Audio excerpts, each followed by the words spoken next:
को धक्का दिया। जंग लगे कब्जे विरोध में कराह रहे थे।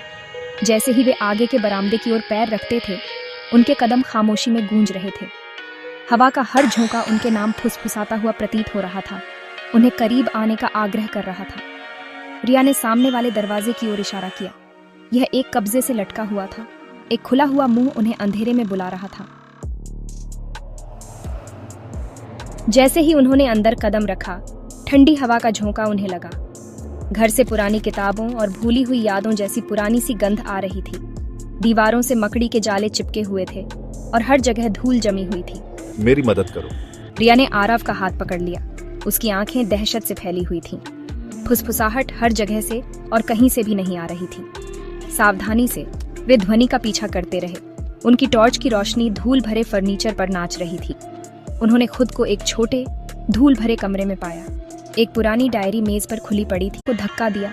जंग लगे कब्जे विरोध में कराह रहे थे। जैसे ही वे आगे के बरामदे की ओर पैर रखते थे, उनके कदम खामोशी में गूंज रहे थे। हवा का हर झोंका उनके नाम फुसफुसाता हुआ प्रतीत हो रहा था, उन्हें करीब आने का आग्रह कर रहा था। रिया ने सामने वाले दरवाजे की ओर इशारा किया। यह एक कब्जे से लटका हुआ था, एक खुला हुआ मुंह उन्हें अंधेरे में बुला रहा था।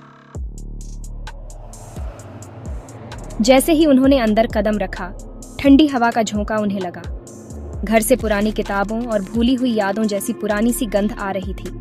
दीवारों से मकड़ी के जाले चिपके हुए थे और हर जगह धूल जमी हुई थी। मेरी मदद करो।